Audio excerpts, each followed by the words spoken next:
Assalamualaikum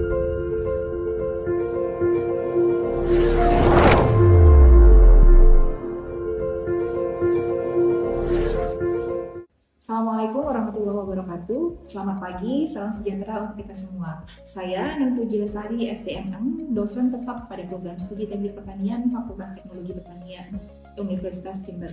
Video ini dibuat dalam rangka pernyataan deskripsi diri dosen dalam unjuk kerja Tridharma Perguruan Tinggi bidang pengajaran PDD UKT PT yang digunakan untuk pengajuan Serdos tahun 2026.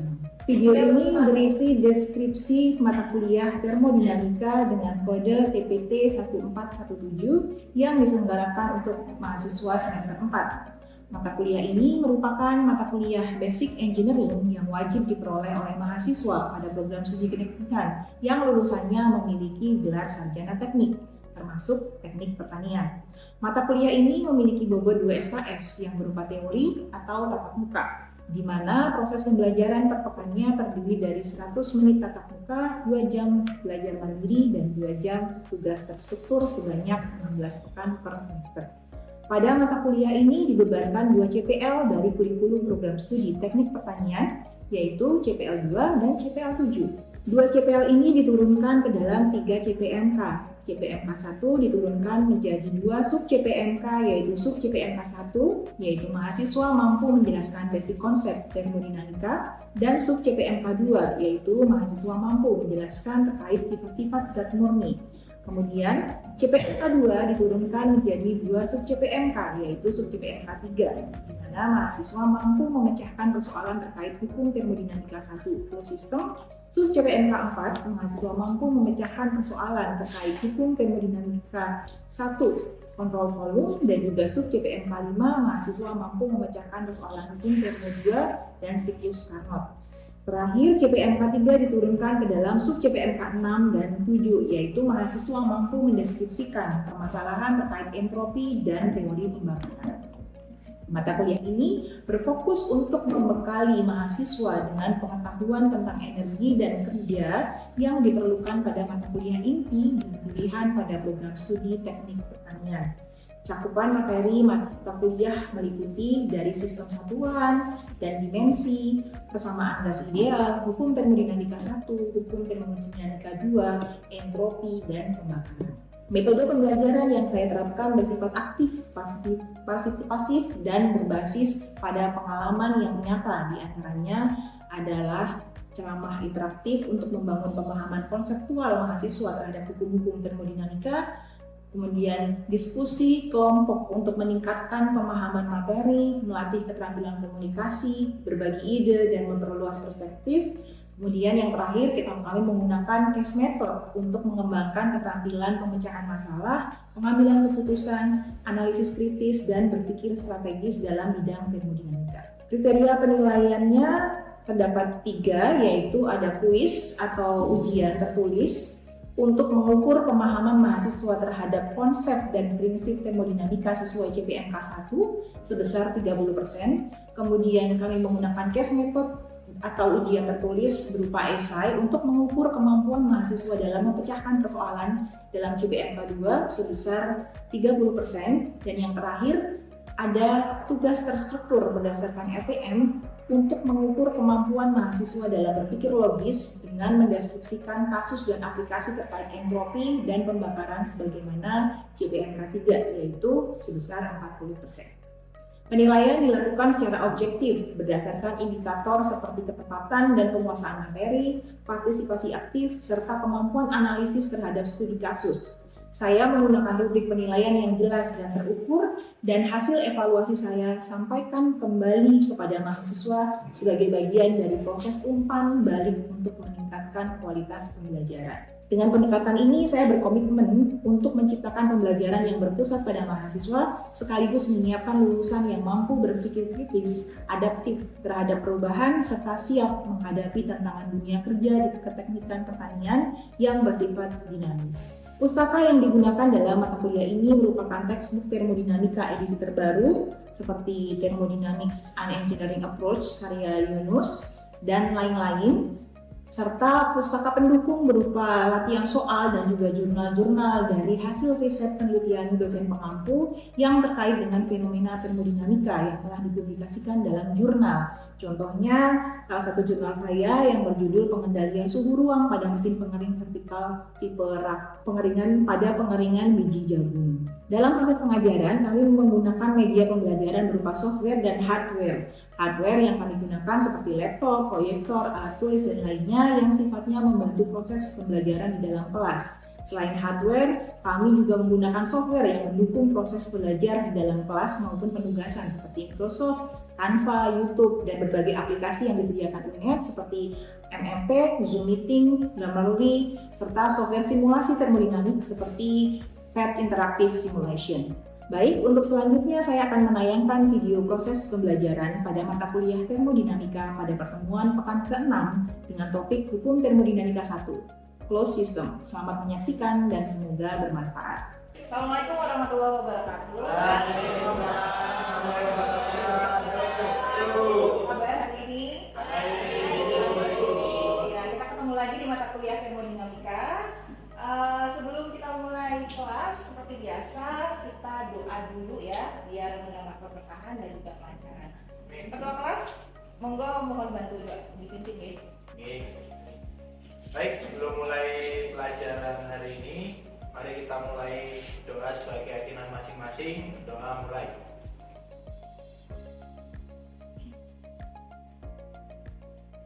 Baik, selesai. Oke, baik, terima kasih Mas Rendra. Ya, sebelum kita mulai, seperti biasa, presensi pastikan sudah aman. Sudah presensi belum? Sudah. Saya cek dulu ya, udah pada presensi apa belum ya, kan masih ada yang belum. Oke, aman ya, hadir semua ya? Ya. Nah, materi kita hari ini udah baca RPS apa belum? Ya, kalau misalnya kalian baca RPS, di RPS sudah ada keterangan bahwa di pekan ke-6 ini kita akan membahas materi soal hukum 1 termodinamika yang khususnya adalah yang sistem tertutup, seperti itu. Nah, selama hari ini, pertemuan hari ini dan juga pekan ini, artinya nanti kalian tugasnya hari ini, belajar mandirinya hari ini, itu tujuannya buat apa? Adalah untuk memenuhi sub CPNK ketiga, yaitu adalah untuk mahasiswa mampu memecahkan persoalan terkait hukum termodinamika 1 yang sistem tertutup. Seperti itu. Jadi nanti kalian belajar di sini, keluar dari kelas itu harapannya kalian sudah bisa mengerti atau memahami dan memecahkan soal-soal terkait sistem tertutup hukum termodinamika 1. Seperti itu ya. Nanti tugasnya juga, belajar mandirinya juga, yang merasa masih ada kekurangan berarti juga harus belajar khususnya untuk yang ini. Seperti ini. Pekan lalu masih ingat kita belajar apa? Ya, pekan lalu kita belajar soal sifat gas ideal, seperti itu ya. Di mana persamaan gas ideal itu adalah PV nRT. Artinya P itu hubungannya dengan V gimana? Banding lurus apa enggak? Ya, nanti coba kita tes ya, apakah kalian masih ingat atau tidak? Ya, kita coba simulasi, kira-kira kalian masih ingat apa enggak ya? Nih, untuk persamaan gas ideal, untuk gas-gas ideal, ini di sini misalnya ada, kita punya wadah gitu ya, kita punya wadah, terus di dalamnya kita isi dengan gas tertentu gitu. Kita isi misalnya segini gitu. Kemudian ini terserah saya ya isinya berapa. Setelah diisi, kalau misalnya ada suatu wadah diisi dengan gas tertentu, maka nanti si wadah tersebut atau si benda tersebut gitu ya, itu akan memiliki tekanan tertentu. Dia akan memiliki volume tertentu, gitu kan. Dia akan punya temperatur tertentu. Kalau yang kita masukkan temperatur yang tinggi, berarti dia temperaturnya tinggi.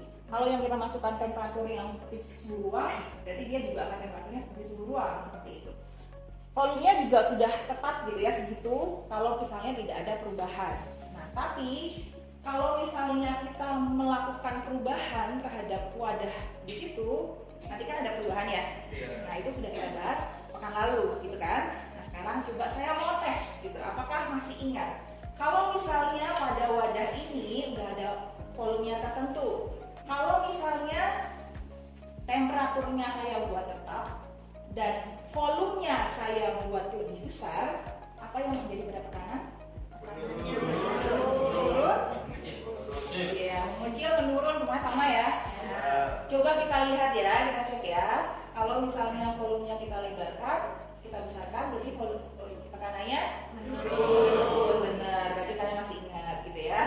Nah, sekarang kalau misalnya tadi volumenya tetap gitu ya, kemudian tekanannya kita buat apa namanya, suhunya kita buat tetap, tekanannya kita buat tetap, kemudian suhunya kita naikkan. Kira-kira apa yang terjadi pada volumenya? Besar. Volumenya besar. Kita coba lihat ya, apakah benar atau kita peluang setelah pekan lalu.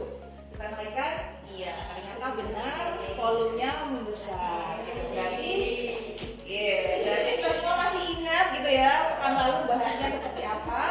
Nah, kalau begitu, kita balik lagi ke materi hari ini, yaitu adalah hukum termodinamika 1. Ada yang sudah pernah membaca mungkin materi sebelumnya atau di buku yang sudah kami unggah di ATS? Hukum termodinamika 1 itu bunyinya seperti apa? Hukum kekekalan energi, betul sekali. Kekal, apa yang dimaksud dengan kekal? Tidak dapat diubah. Tidak dapat diubah. Tidak bisa diciptakan tapi tidak bisa dimusnahkan. Tidak bisa diciptakan, tidak bisa dimusnahkan. Ada yang sedih? Abadi, betul ya. Jadi betul sekali bahwa hukum termodinamika 1 itu punya istilah lain adalah hukum kekekalan energi, di mana bunyinya adalah energi itu tidak bisa diciptakan, tidak bisa dimusnahkan, tetapi bisa diubah. Tadi ada yang jawab tidak bisa diubah, berarti belum, kurang tepat ya. Bisa diubah gitu. Jadi energi bisa berubah dari bentuk yang satu ke bentuk yang lain, seperti itu. Nah, kemudian perlu kita pahami juga bahwa dalam perubahan energi itu energi dari sistem dan lingkungan yang keluar dari sistem itu pasti sama jumlahnya dengan yang diterima oleh lingkungan. Itu adalah makna dari kekekalan itu tadi. Jadi kalau misalnya saya ngasih energi ke lingkungan itu 10, ya lingkungan akan menerima energi dari saya itu 10. Nggak ada yang tiba-tiba itu energinya berkurang atau hilang kemana, nggak jelas.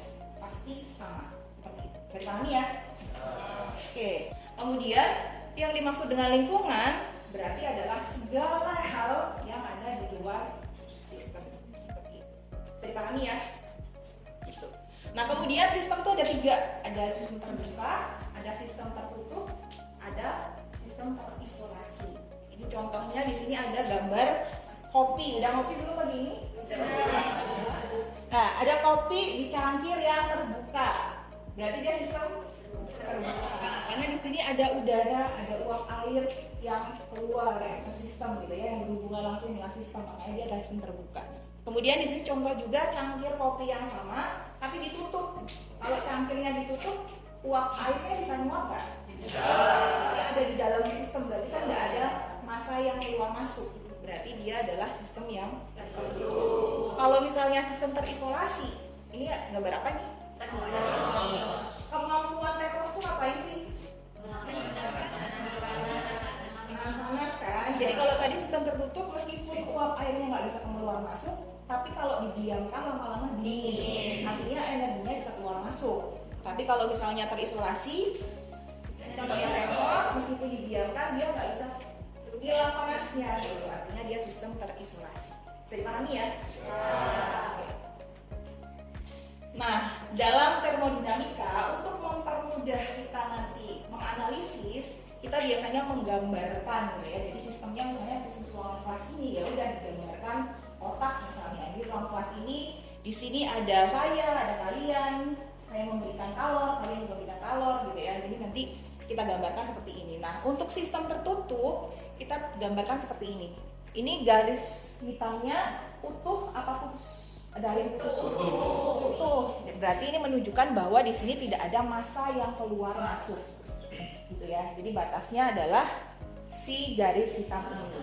Nah, kemudian batas sistemnya adalah yang garis merah putus-putus. Ini sebenarnya nggak ada batasnya, cuman kita menentukan ini batasnya seperti itu. Dipahami ya? Makanya kita sebut sebagai sistem binary atau batas sistem. Gitu. Nah, gimana dalam sistem tertutup ada energi yang bisa keluar dan bisa masuk. Di termodinamika, energi itu kita bagi menjadi dua. Ada heat atau kalor atau panas, ada work atau kerja. Gitu. Jadi ada heat yang bisa keluar masuk, ada work yang bisa keluar masuk. Gitu. Nah, kemudian pada sistem yang terbuka, ini di sini kalau diperhatikan di sini ada yang tidak ada garis hitamnya. Ya kan? Nah, ini menunjukkan kalau misalnya di sini mungkin akan ada massa yang keluar masuk. Berarti ini adalah sistem terbuka.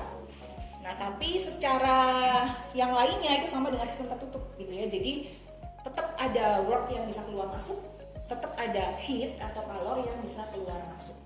Seperti itu. Ini untuk menggambarkan. Kira-kira kalau misalnya kita mau gambar kelas ini, sistemnya terbuka atau tertutup?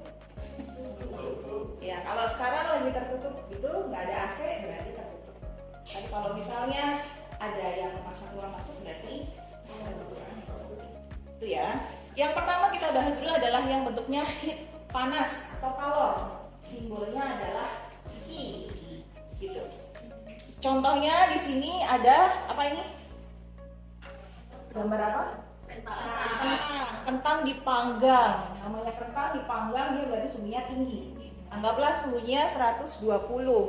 Kemudian dia diletakkan di dalam ruangan yang suhunya katakanlah 25 derajat Celcius. Apa yang terjadi pada kentang? Lama-kelamaan dia akan dingin. Artinya ada energi panas yang ditransfer dari kentang ke lingkungan. Dari kentang ke lingkungan berarti dia lewat batas sistem. Berarti di sini ada heat. Gitu. Bisa dipahami? Bisa. Dan tadi kan ada hukum kekekalan energi bahwa tadi bisa berubah, bisa berpindah dan jumlahnya itu pasti sama. Jadi kalau misalnya energi panasnya misalnya di dalam kentang itu adalah 2 kJ yang melewati batas sistem 2 kJ yang diterima sama lingkungan pasti 2 kJ gitu. Meskipun bisa jadi kalau misalnya karena udara sangat lebar ya, sangat besar gitu, bisa jadi kita nggak ngerasain panas yang sama dengan panasnya kentang, tapi sebenarnya energinya itu pasti sama gitu. Kemudian ini apa namanya, tadi simbolnya kalor atau heat adalah Ki, kemudian satuannya adalah kilojoule. Kemudian nanti kalau misalnya kita mau menghitung gitu ya, kita menotasikannya dengan Ki 1, 2. Artinya Ki-nya berpindah dari 1 ke 2. Kalau misalnya kita nulisnya Ki 2, 1, berarti 2 kalornya dari 2 gitu ya. 1 bisa jadi sistem, 2 lingkungan ataupun sebaliknya. Terserah kita yang menentukan seperti itu. Kemudian selanjutnya kita bahas soal work atau kerja. Contohnya di sini ada sebuah sistem, di sistem dia suhunya 20 derajat Celcius. Di lingkungan dia suhunya 20 derajat Celcius. Berarti kira-kira ada transfer panas nggak dari sistem ke lingkungan? Enggak, karena dia suhunya sama. Tadi kan heat akan berpindah kalau ada beda temperatur. Ini temperaturnya sama, berarti nggak ada perpindahan. Berarti kalau misalnya di sistem ini ada perubahan energi, baik itu nambah ataupun berkurang, penyebabnya pasti bukan heat. Penyebabnya pasti work, kerja. Bisa jadi apapun itu, energi yang selain heat, seperti itu ya. Nah, kemudian ini di sini apa namanya tadi, kalau Ki yang masuk dia positif, keluar dia negatif. Nah, beda dengan work atau kerja. Dia di sini gimana katanya? Kebalikan gitu ya. Justru kalau misalnya masuk dia negatif, kalau misalnya keluar dia malah jadinya positif. Kenapa seperti itu gitu ya? Jadi apa namanya? Karena kalau misalnya buat gampangannya, buat ini gimana ya biar aku nggak tukar gitu ya. Kalau misalnya energi W, work, katakanlah listrik. Kita kalau misalnya bayar listrik senang apa enggak? Gitu ya. Kita kalau nggak bayar listrik tuh nggak senang gitu. Kalau misalnya kita mau menjalankan suatu mesin butuh energi, kita tuh nggak happy gitu ya. Kita negatif, makanya nilainya negatif. Gitu. Nah, kalau misalnya kita punya suatu mesin, kita punya alat yang kalau misalnya dia kerja, dia menghasilkan listrik. Senang apa nggak kita? Senang, makanya nilainya plus gitu. Ingat ya? Ini ya contohnya ya. Ini manusia tuh punya energi apa sih? Ya, di sini ada energi. Misalnya ada manusia gitu ya, manusianya dia gerak. Berarti kalau manusia gerak, berarti energi apa? Mekanik. Berarti ada energi mekanik gitu ya. Berarti ya, terus kita makan itu kan jadi energi. Itu namanya energi kimia gitu ya. Berarti di dalam tubuh kita itu ada energi kimia. Kemudian kita gerak, itu energi kimianya kita konversi menjadi energi mekanik gitu. Kalau misalnya ngayunya semakin kencang, energinya semakin gimana? Energi mekaniknya semakin banyak gitu ya, semakin cepat gitu. Nah, kalau misalnya ini energi mekaniknya kita gabungkan dengan generator gitu ya, berarti dia bisa berubah jadi energi listrik. Ini di sini ada simbolnya ya, ada energi mekanik itu abu-abu, listrik itu yang biru, merah thermal panas itu yang yang merah, kemudian lagi itu kuning, kimia hijau. Jadi kalau misalnya kita ganti-ganti gitu, itu nanti kalian pernah pakai ini kan ya, ini nanti ada di RPS juga linknya, ada di MMP juga. Jadi kalau misalnya kita di sini kan waktunya terbatas, nanti kalau misalnya kalian penasaran kalian bisa nyoba-nyoba gitu ya. Jadi nanti kalau misalnya ini energi cahaya itu tadi ada energi light. Kalau misalnya dia ketemu sama PV, maka cahayanya dia akan bisa berubah menjadi elektrik, jadi listrik. Nanti jadi listrik di sini dia bisa untuk panas, bisa untuk yang lainnya, untuk menggerakkan juga bisa. Dia bisa panas, bisa misalnya mau jadi lampu, itu juga dia bisa. Jadi nanti dari cahaya ke listrik ke cahaya lagi, misalnya seperti itu. Ya, kita lanjut dulu ya. Nah, kemudian untuk penulisan rumusnya bagaimana gitu ya. Jadi tadi kita tahu kalau misalnya ada kentang dia dipanasin gitu ya, berarti dia dapat heat atau work ini? Dia dapat heat dari luar, dia dapat panas dari luar. Berarti si kentang itu dapat sesuatu atau kehilangan sesuatu? Dapat sesuatu. Makanya energi total kentang nilainya sekarang adalah 5 kJ. Positif atau negatif? Positif, karena dia mendapatkan sesuatu. Jadi rumusnya, kalau misalnya ada suatu sistem yang cuma ada perubahan atau perpindahan heat, berarti rumusnya adalah delta E sama dengan Q. Positif, sama-sama positif. Karena apa? Kan tadi kalau misalnya suatu sistem mendapatkan energi, berarti dia plus nambah gitu ya. Nah, sekarang kalau misalnya W aja, kalau misalnya ini di sini ada 3 sistem, ketiganya adiabatik. Adiabatik adalah sistem yang tidak ada perbedaan panas, tidak ada perpindahan panas gitu ya. Kalau misalnya dia adiabatik berarti nggak ada Q, nggak ada perbedaan panas, berarti nggak ada heat. Berarti yang terjadi dalam sistem ini adalah cuma W aja. Nah, sekarang ini ada misalnya kita pakai baterai, ada sistem, ada baterai. Baterainya dari luar kan ke dalam sistem. Tadi kita happy apa tidak? Tidak. Maka nilainya dia adalah negatif gitu ya. Jadi nilai WE-nya kita nggak happy. Jadi nilai WE-nya adalah min 5 kJ gitu. Tetapi nilai yang energi yang dimiliki oleh sistem sekarang bertambah apa berkurang? Bertambah kan, dia dapat energi dari baterai. Jadi kita nggak happy, nilainya negatif, tapi sistemnya ketambahan energi. Makanya nilainya 5 kJ. Maka persamaannya jadi min W sama dengan delta E. Jadi kalau misalnya disuruh hitung berapa delta E-nya? Min 5. Min berarti positif. Berarti delta E-nya adalah positif 5. Paham kan?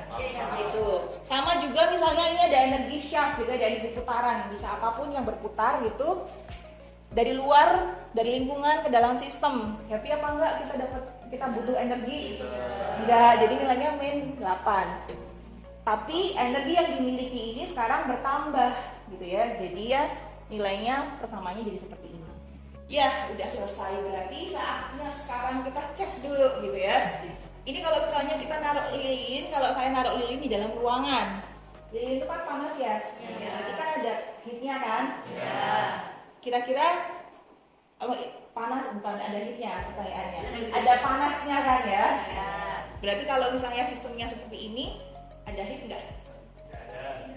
Oke, sekarang yang berpendapat kalau misalnya dalam gambar ini ada heat, boleh tunjuk tangan. Nggak ada. Yang berpendapat kalau misalnya dalam gambar ini tidak ada. Oke, berarti udah paham ya? Tidak ada. Karena apa? Karena batas sistemnya di sini. Ini ada perubahan panas, ada perpindahan panas, tapi dari lilin ke dalam udara di dalam ruangan. Artinya tidak melewati batas sistem. Artinya tidak ada heat. Berarti udah paham ya? Berikutnya. Tidak ada. Kenapa tidak ada? Iya, karena batas sistemnya yang ini. Di sini ada perubahan panas atau ada perpindahan panas, tapi dari dalam heating element ke udara. Berarti masih dalam sistem yang sama. Berarti tidak melewati batas sistem. Berarti tidak ada heat, gitu ya. Sedangkan kalau misalnya yang ini, yang ada? Ada yang minum? Ya. Ini ada. Kenapa? Karena heating elemennya di sini, suhu tingginya di sini. Dia ke udara di dalam oven melewati batas sistem. Berarti misalnya di sini ada heat, gitu ya. Jadi nanti di materi ini kalian perlu hati-hatinya adalah apakah ini melewati batas sistem atau tidak, apakah ini masuk atau keluar dari sistem gitu ya, karena nanti nilainya bisa positif bisa negatif seperti itu. Oke, udah sampai di penutup. Ada yang mau ditanyakan sebelumnya? Ya. Bagaimana cara menentukan batas sistem? Oke, baik, terima kasih pertanyaannya. Ya, memang ini yang paling tricky itu di situ ya, batas sistemnya gimana caranya. Nah, itu kita tergantung dari apa yang mau kita pelajari. Jadi tadi pengertian sistem itu adalah yang kita mau pelajari. Jadi kalau misalnya mau membahas misalnya sistem di kelas ini, kita bisa menentukannya batas sistemnya adalah dinding ini, misalnya seperti itu. Berarti kita, tapi kalau misalnya, tapi kok banyak banget ya, ada AC, ada lampu, ada banyak orang, misalnya seperti itu ya. Kalau misalnya kita penasarannya adalah berapa sih kalori yang atau energi yang dihasilkan dari mahasiswa gitu, atau dari satu orang misalnya ketika pembelajaran. Misalnya kalian pengen hitung energi yang saya keluarkan, kalori yang saya sebabkan di kelas ini, berarti kalian bisa menentukan batas sistemnya adalah batas tubuh saya, misalnya seperti itu. Oke, cukup bisa dipahami? Bisa. Ada lagi yang mau ditanyakan mungkin? Cukup? Cukup. Oke, kalau cukup, mungkin ada yang mau menyampaikan, tadi kita udah belajar apa aja selama pertemuan ini? Ada yang mau mewakili mungkin salah satu, apa bedanya sistem dan lingkungan? Sistem merupakan segala yang dilihat atau yang ditinjau dan dianalisis dan merupakan sebuah objek pengamatan itu sendiri. Untuk lingkungan itu segala sesuatu yang berada di luar sistemnya. Oke, paham semuanya ya? Biar kalian lebih paham lagi, di MMP sudah saya unggah tugas. Silakan nanti kalian kerjakan waktunya 1 minggu. Oke, baik, berarti ada yang lagi yang mau ditanyakan atau didiskusikan? Berarti pertemuan kita hari ini sudah selesai. Terima kasih atas kehadirannya dan juga perhatiannya. Semoga bermanfaat. Sedikit pesan gitu ya, bahwa kita tadi sudah belajar kalau misalnya energi itu kekal. Artinya kalau kita memberikan energi ke alam semesta, energi itu akan kekal. Jadi kalau kita memberikan kebaikan, berarti kebaikannya akan kekal dan akan kembali ke kita. Jadi berdasarkan hukum ini, mari kita terus berbuat baik gitu ya. Sampai ketemu minggu depan. Saya tutup. Wassalamualaikum warahmatullahi wabarakatuh. Sekian video rekaman pembelajaran dalam mata kuliah termodinamika pada program studi teknik pertanian Fakultas Teknologi Pertanian Universitas Jember. Video ini digunakan sebagai salah satu syarat penyusunan dokumen pernyataan diri dosen dalam unjuk kerja Tridharma Perguruan Tinggi atau PPD UKT-PT bidang pengajaran. Semoga dapat menjadi pertimbangan baik dalam proses pengajuan sertifikasi dosen gelombang 1 tahun 2026. Terima kasih. Wassalamualaikum warahmatullahi wabarakatuh.